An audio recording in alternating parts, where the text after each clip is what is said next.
अथ द्वितीयः पादः। गाङ्कुटादिभ्यो णिनित् विज इट् विभाषोर्णोः सार्वधातुकमपित् असंयोगाल्लिट्कित् इन्धि भवतिभ्याञ्च मृडमृदगुधकुशक्लिशवदवसक्त्वा रुदविदमुषग्रहिस्वपि प्रच्छसंश्च इकोझल् हलन्ताच्च लिंसि चावात्मनेपदेषु उश्च वागमः हनस्सिच् यमो गन्धने विभाषोपयमने स्थाघ्वोरिच्च नक्त्वासेट् निष्ठाशीङ्स्विदिमिदिक्ष्विदिधृषः मृषस्तितिक्षायाम् उदुपधाद्भावादिकर्मणोरन्यतरस्याम् पूङः क्त्वा च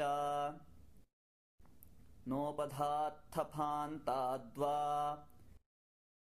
वञ्चिलुञ्च्युतश्च तृषिमृषिकृषेः काश्यपस्य रलोयुपधाद्धलादेः संश्च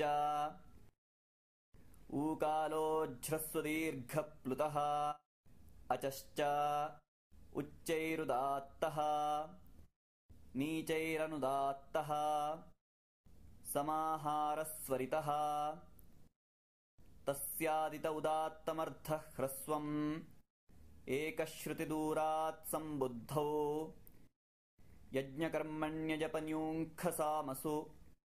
उच्चैस्तरां वावषट्कारः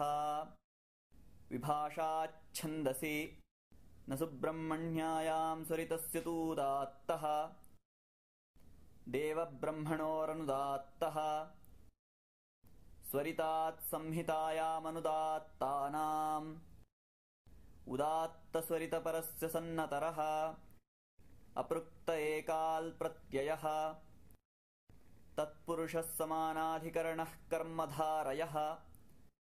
प्रथमानिर्दिष्टं समास उपसर्जनम् एकविभक्तिचापूर्वनिपाते अर्थवदधातुरप्रत्ययः प्रातिपदिकम् कृत्तद्धितसमासाश्च ह्रस्वो नपुंसके प्रातिपदिकस्य गोस्त्रियोरुपसर्जनस्य लुक्तद्धितलुकि इद्गोण्याः लुपियुक्तवद्व्यक्तिवचने विशेषणानाञ्चाजातेः तदशिष्यं संज्ञाप्रमाणत्वात् लुब्योगाप्रख्यानात् योगप्रमाणे च तदभावे दर्शनं स्यात् प्रधानप्रत्ययार्थवचनमर्थस्यान्यप्रमाणत्वात् कालोपसर्जने च तुल्यम् जात्याख्यायामेकस्मिन् बहुवचनमन्यतरस्याम् अस्मदोद्वयोश्च फल्गुनी प्रोष्ठपदानाञ्च नक्षत्रे छन्दसि पुनर्वस्वोरेकवचनम् विशाखयोश्च तिष्य पुनर्वस्वो नक्षत्रद्वन्द्वे बहुवचनस्य द्विवचनं नित्यम् सरूपाणामेकशेष एकविभक्तौ वृद्धो यूनातल्लक्षणश्चेदेव विशेषः स्त्रीपुंवच्च पुमान् स्त्रिया भ्रातृपुत्रौ स्वसृदुहितृभ्याम्